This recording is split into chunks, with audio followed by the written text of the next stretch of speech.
Welcome to ADSN post-game coverage of the Hornets' 112-111 win over the Wizards in a big victory here on Friday. Must win for the Hornets. Michael Freer here with Ryan Hedrick. And Ryan, a huge game we talked about in the pregame. This is a must win, and they came through in a situation where they hadn't come through most of the year. And from an unexpected source too, Michael, Dwayne Bacon played big minutes, I guess, pardon the pun, but he was cooking down the stretch. He had a couple of blocks, and this guy is so resilient. If you only knew how tough of a mind you have to go to the G League, to come back to the NBA, to go to the G League, to come back to the NBA, all the while taking pay cut after pay cut after pay cut.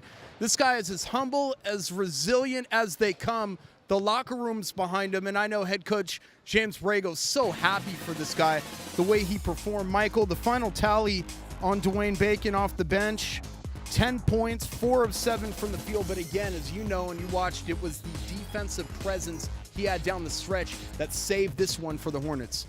Yeah, Bacon came up huge. One of the number of players that came up huge. And afterwards, James Borrego was really happy to speak to the media after the game. Big win for our group. You know, just to feel this, we've lost a couple tough, close games, and to get a close win like this is big for our group. They stuck with it. They kept battling. Didn't give in. We were up, we were down. It was close there, and we made plays down the stretch, especially on the defensive end. I mean, we didn't anticipate, going that direction tonight, but that's what the game called for.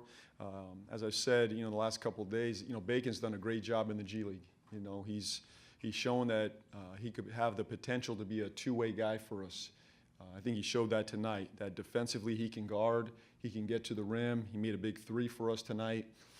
I think the game you saw tonight is a reflection of what he's been doing in the G League.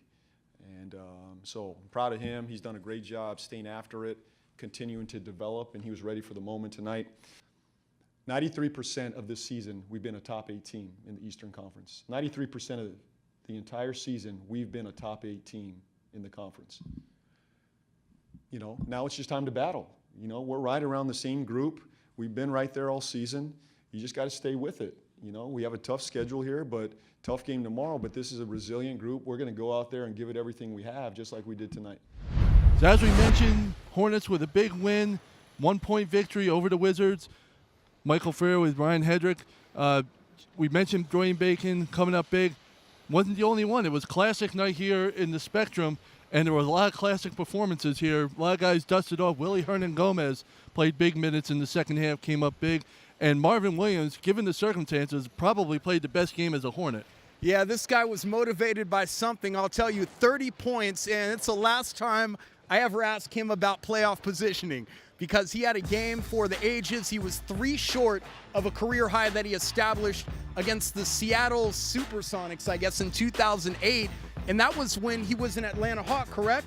So, yeah, Williams, his three-point shooting has really taken on another life. He's worked hard on that. I know Williams told us before he can always shoot, but it's really redefined his game. To have the kind of three-point night he did, he was 7 of 10, shot 70% from downtown. Unbelievable.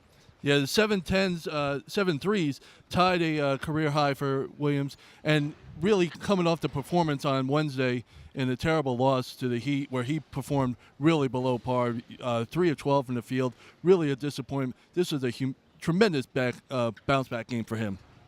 One key thing I thought that James Borrego really said during the post-game press conference is, now our character is going to show.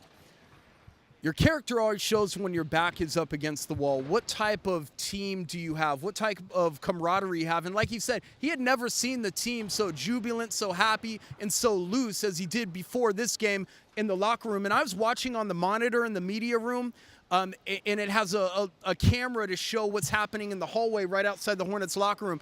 And they were slapping high fives. They were jumping around. They were bouncing up against each other's chests, kind of like they do when they're announced publicly here in the arena. But you could just tell something was different with the Hornets. And in fact, They got a huge victory, and I don't think we've overstated this too much, Michael. A must-win situation for the team. And a big part of it was the fact that they did not collapse in the fourth quarter, which had been a really sore spot all season long. They're one of the worst teams in the league in what the NBA defines as clutch games, which is any game within 5 points and 5 minutes to go in the game. They were 9-20 in those situation games coming into tonight. And they come up big when they lost the lead in the fourth quarter. They got it back with a big three by Jeremy Lamb. So it was a big moment for them to be able to close out the game and not fall as they had been all season long. The player of the game for me, no doubt, Dwayne Bacon. He played with 4 personal fouls for a couple of quarters, and after the game, the team thrilled for him and for the overall sanctity of the team about his performance. He's tough, man. DB's as tough as they come. He's been a professional since he's been here, since day one. He's always been ready to roll. He's been sent down to the G League. He's played extremely well down there, and when his number was called tonight, he did a hell of a job. I got to be a couple of us didn't even know he was in the game, honestly, until we saw him out there. So he's always been ready, man. He's going to be in the NBA for a long time, definitely. I love playing the game anyway, so anytime they've said go down, I ain't mind it. I like going down. I like competing at any level. Basketball is basketball. The only difference is, the pay is a lot different, but I like basketball. I love the sport. I love to play. When they ask me to go down, I go down and get to it. They've been talking to me all year, staying patient, staying ready. There's never a doubt. I don't think that they don't think I can play the game.